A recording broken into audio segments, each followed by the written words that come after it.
10 मई की सुबह जब भारतीय वायुसेना ने पाकिस्तान की मल्टीपल एयरफील्ड पर करारा प्रहार किया तो पाकिस्तान ने हार मान ली। अध्यक्ष महोदय, और हॉस्टिलिटी रोकने की कोशिश की। अब रोक दीजिए महाराज। उन्होंने अब कोशिश की, हमारे डीएमओ से बात की, महाराज अब रोक दीजिए, बहुत हो गया। यह पेशकश इस कैबिनेट के साथ स्वीकार की गई थी। सुने, रुकिए तो रुकिए, बता दो।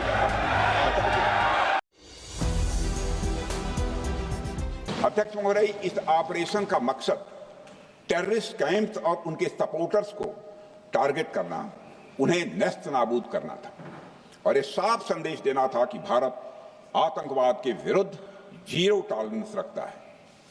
भारत ने कार्रवाई इसलिए रोकी क्योंकि कॉन्फ्लिक्ट के पहले और उसके दौरान जो भी पॉलिटिकल और मिलिट्री ऑब्जेक्टिव्स तय किए गए थे उसे हम पूरी तरह से हासिल कर चुके थे।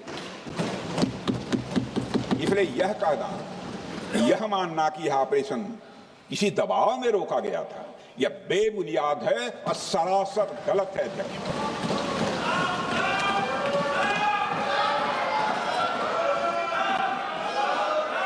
मैं सदन को फिर से आश्वस्त करना चाहता हूं, अपने राजनीतिक जीवन में अध्यक्ष महोदय, मैं आपके माध्यम से सदन को आश्वस्त करना चाहता हूं, अपने राजनीतिक जीवन में जानबूझकर कभी भी असत्य न बोलूं, इसकी भरपूर कोशिश की है मैंने, चाहे सदन हो अथवा सदन के बाहर। अध्यक्ष महोदय, मैं आपके माध्यम से सदन को यह भी अवगत कराना चाहता हूं,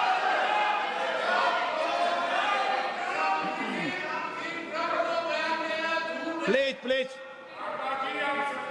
बैठिए।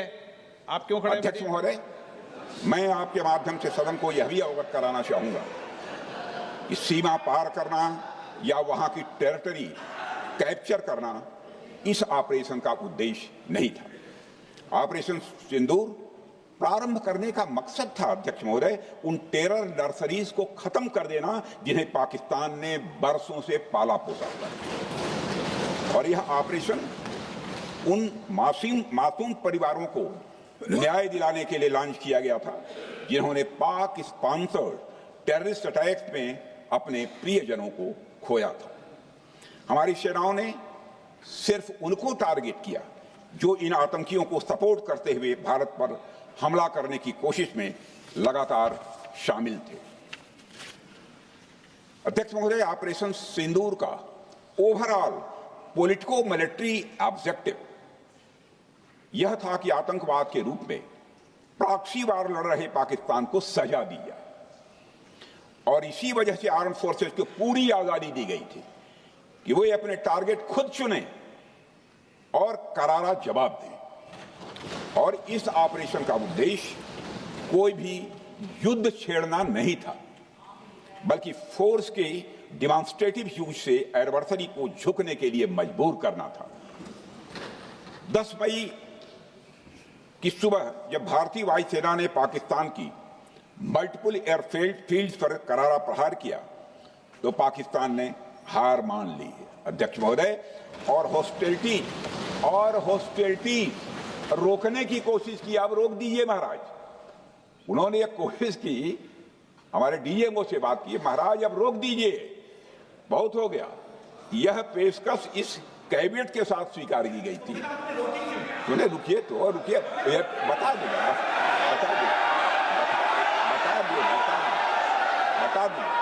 अब बैठ तो आपको मौका मिलेगा। यह क्यों रुका, इसका पहले ही मैं पूरी तरह से वर्णन कर चुका हूं। अध्यक्ष महोदय, मैं नेता प्रतिपक्ष को बहुत सम्मान के साथ कहना चाहता हूं कि कृपया एक बार मेरा पूरा भाषण पूछ लें। आपको प्रश्न पूछने की पूरी आजादी है, आप पूछ सकते हैं, मैं उसका उत्तर दूंगा। अध्यक्ष महोदय, 10 मई की सुबह जब भारतीय वायुसेना ने पाकिस्तान की मल्टीपल एयरफील्ड पर करारा प्रहार किया तो पाकिस्तान ने हार मान ली और हॉस्टिलिटी रोकने की उन्होंने पेशकश की।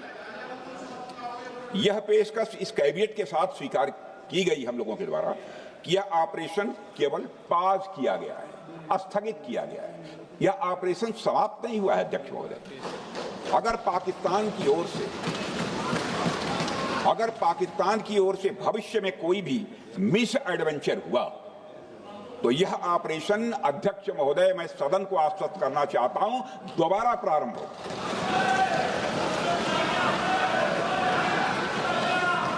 अध्यक्ष महोदय, भारतीय वायुसेना के जबरदस्त हमलों, नियंत्रण रेखा पर थल सेना की मजबूत जवाबी कार्रवाई और नौसेना के हमलों के डर ने पाकिस्तान को झुकने के लिए मजबूर कर दिया। अध्यक्ष महोदय, और पाकिस्तान की हार उनकी एक सामान्य विफलता नहीं थी, बल्कि यह उसके सैन्य बल और मनोबल या दोनों की एक हार थी।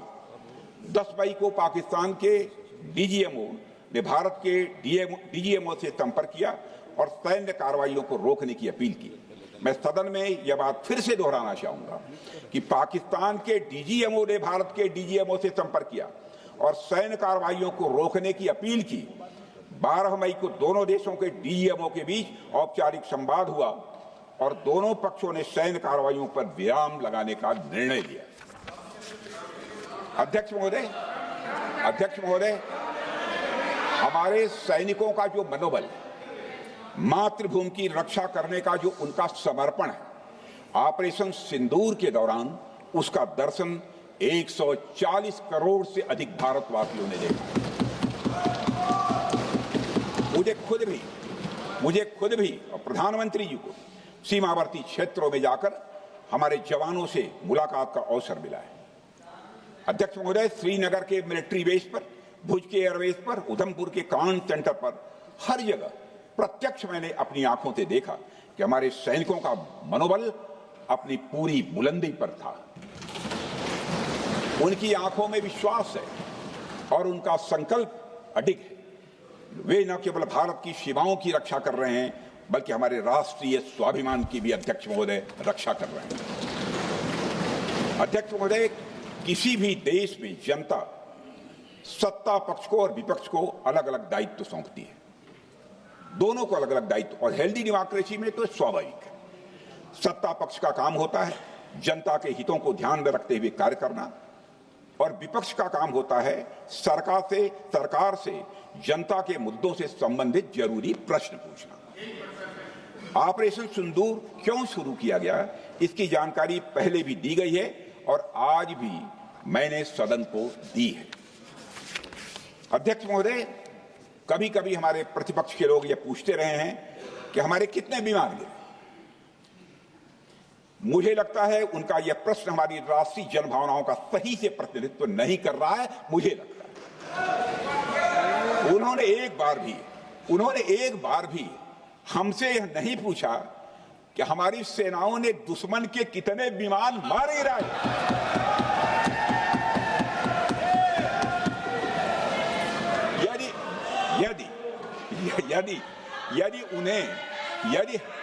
यदि उन्हें प्रश्न पूछना ही है अध्यक्ष महोदय, तो उनका प्रश्न यह होना चाहिए, क्या भारत ने आतंकवादी ठिकानों को तबाह किया?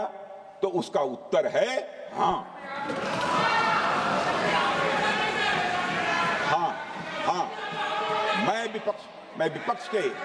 मैं विपक्ष के सम्मानित साथियों से कहना चाहता हूं कि आपको प्रश्न पूछना है तो यह प्रश्न पूछिए, क्या ऑपरेशन सिंदूर सफल रहा?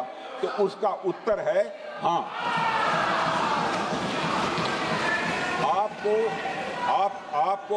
आपको प्रश्न पूछना है तो यह प्रश्न पूछिए कि जिन आतंकियों ने हमारी बहनों, हमारी बेटियों का सिंदूर मिटाया, क्या हमारी सेनाओं ने ऑपरेशन सिंदूर में उन आतंकियों के आकाओं को मिटाया? तो इसका उत्तर है हाँ। और आपको प्रश्न पूछना है तो यह पूछिए कि इस ऑपरेशन में क्या हमारे जाबाज सैनिकों को कोई क्षति हुई है? तो उसका उत्तर है नहीं। अध्यक्ष महोदय, लक्ष्य जब बड़े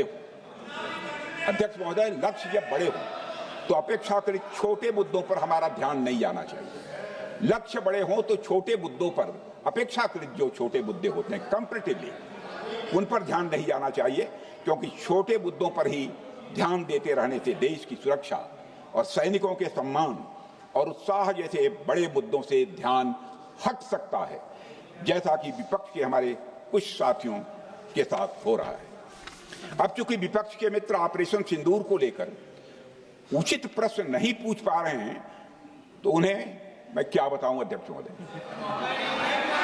मैं लगभग 4 डिकेड से अधिक समय से राजनीति में, सत्ता पक्ष हो या विपक्ष हो, अपनी पार्टी हो या दूसरी पार्टी हो, कभी भी किसी के साथ दलगत राजनीति को मैंने शत्रुतापूर्ण तरीके से जिंदगी में नहीं देखा है मैंने अध्यक्ष महोदय। इसलिए आज अगर विपक्ष प्रश्न पूछने में असफल है, मैं विपक्ष को उनके इस काम में थोड़ी सी मदद करना चाहता हूं। अध्यक्ष महोदय, मैं विपक्ष के अपने सम्मानित साथियों से कहना चाहता हूं कि यदि आज हम लोग सत्ता पक्ष में हैं, तो ऐसा नहीं है कि हम हमेशा सत्ता पक्ष में ही रहेंगे। यह आवश्यक नहीं है, किसी के लिए आवश्यक नहीं। एक लंबा समय हमने विपक्ष का काम किया है, एक लंबा समय हमने सरकारों से सवाल पूछने में लगाया है। जनता ने जब हमें विपक्ष में रहने का दायित्व सौंपा था, तो हमने विपक्ष में रहकर विपक्ष की भूमिका को बड़े ही सकारात्मक तरीके से निभाया भी। अध्यक्ष महोदय, विपक्ष में रहकर हमने कैसे प्रश्न पूछे, इसके कुछ उदाहरण मैं यहां रखना चाहता हूं। 1962 में अध्यक्ष महोदय, चीन के साथ हुए युद्ध में जब दुखद परिणाम आया, तो हमने उस समय की सरकार से यह पूछे थे, लेकिन वह प्रश्न यह था कि हमारे देश की धरती पर दूसरे देश का कब्जा कैसे हुआ। हमने यह प्रश्न पूछा था कि हमारी सेना और हमारी जनता अपमानित क्यों हुई। हमने यह प्रश्न पूछा था कि बड़ी संख्या में हमारे सैनिक हताहत कैसे हुए। हमने यह प्रश्न नहीं पूछा कि हमारे टैंक, हमारी मशीनें, हमारी बंदूकें क्यों ध्वस्त हो गई। यह प्रश्न हम लोगों ने नहीं पूछा। मशीनों और तोपों की चिंता न करके अध्यक्ष महोदय, हमने देश की टेरिटरी की चिंता की, हमने देश के सैनिकों की। इसी तरह 71 के युद्ध में, 71 के युद्ध में जब हमने पाकिस्तान को सबक सिखाया, उस समय की सरकार को मैं बधाई देना चाहता हूं। हमने अपने राजनीतिक और सैन्य नेतृत्व की प्रशंसा की। हमने ये नहीं देखा कि किस दल की सरकार है, किस विचारधारा की सरकार है, इसकी चिंता नहीं की कभी। हमारे नेता अटल बिहारी वाजपेयी ने संसद में खड़े होकर उस समय के नेतृत्व की प्रशंसा की थी। हमने इस बात की खुशी जाहिर कि हमने अपने शत्रु को सबक सिखाया। हमने उस दौरान यह प्रश्न नहीं पूछा कि इस सबक सिखाने के दौरान में भारत के कितने प्लेन्स गिरे, भारत के कितने इक्विपमेंट्स बर्बाद हुए। यह प्रश्न अध्यक्ष महोदय उस समय भी हम लोगों ने नहीं पूछा। अध्यक्ष महोदय, यदि मैं इसे और भी प्रैक्टिकल तरीके से समझाऊं, तो किसी भी परीक्षा के परिणाम में रिजल्ट मैटर करता है। यदि किसी परीक्षा में कोई बच्चा अच्छे मार्क्स लेकर आ रहा है, तो हमारे लिए उसके मार्क्स मैटर करने चाहिए। हमें इस बात का ध्यान नहीं रखना चाहिए कि एग्जाम के दौरान उसकी पेंसिल टूट गई थी या उसकी पेन खो गई।